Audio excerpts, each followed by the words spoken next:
പോകുമ്പോൾ മുൻപ് സൂചിപ്പിച്ചതുപോലെ ചിറമുറി എന്ന് വിശേഷിപ്പിക്കാവുന്ന ഒരു ഭാഗം നിങ്ങൾക്ക് കാണാവുന്ന ദൂരത്തിലേക്ക് ജലറാണിയുമായി കൊമ്പ് കോർത്തുകൊണ്ട് കുറുപ്പുപറമ്പൻ വരികയാണ്. കുറുപ്പുപറമ്പനാകുമോ ആണോ ജലറാണിയാണോ? ജലറാണി അല്പം മുമ്പിലാണോ? ഇല്ല, കുറുപ്പുപറമ്പൻ ചുണ്ടോട് ചേർത്ത് അങ്ങനെ സുന്ദരമായ രീതിയിൽ അവർ കടന്നു വരുമ്പോൾ ജലറാണി മുമ്പിലാണ്, അല്പം മുമ്പിലാണ്. ഇല്ല, കുറുപ്പുപറമ്പൻ, ഈ നാടിന്റെ സ്പന്ദനമായ കുറുപ്പുപറമ്പൻ അവൻ പിടിച്ചു കെട്ടും ജലറാണിയെ സുന്ദരമായ രീതിയിൽ. രഞ്ജു വർഗീസ് പുതുശ്ശേരിയും റോഡി കോശി കാരിച്ചാലും പോകുമ്പോൾ സുന്ദരമായ ഒരു മത്സരത്തിൽ ഓടിയും ഇരുട്ടുകുത്തി വെപ്പുള്ളതും ചുരുളനുമൊക്കെ അണിനിരക്കുന്ന സുന്ദരമായ ഒരു കാഴ്ച.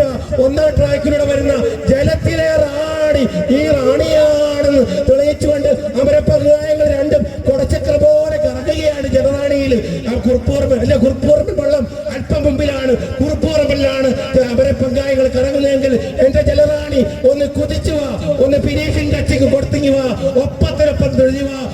ചമ്പക്കുളം ജോളി എതിരേറ്റ്. Thank you mister Vinod Thottakkad. ആവേശകരമായ വള്ളങ്ങളുടെ മത്സരമെന്ന ഫൈനൽ മത്സരമെന്ന സ്റ്റാർട്ടിംഗ് ബോളിൽ നിന്നും ആരംഭിച്ച് ഇരുട്ടുകുത്തി ഡി ഗ്രേഡിന്റെ ഫൈനൽ മത്സരം ജലറാണിയും കുറുപ്പുപറമ്പനും തമ്മിലുള്ള ആവേശകരമായ ഫൈനൽ മത്സരം ഇതാ ഈ കൈരത്തോടിന് പ്രകമ്പനം കൊള്ളിച്ചുകൊണ്ട് ജലജെറ്റുപോലെ കടന്നു വരികയാണ്. നയമ്പുകൾ വെള്ളത്തിലേക്ക് അമർത്തി വലിച്ച് നീട്ടി വലിച്ച് ഇതാ കടന്നു വരികയാണ്.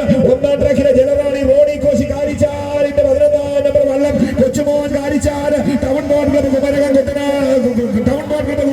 നേതൃത്വത്തില് അതേ കുറുപ്പുപറമ്പൻ അതേ കൊണ്ടാക്കൽ ബോർഡ് ക്ലബിന്റെ നേതൃത്വത്തില് രണ്ടിലൂടെ കടന്നു വരുന്നു. ഒന്നും രണ്ടും തമ്മിൽ ഒരുക്കി പോരാടുന്നു.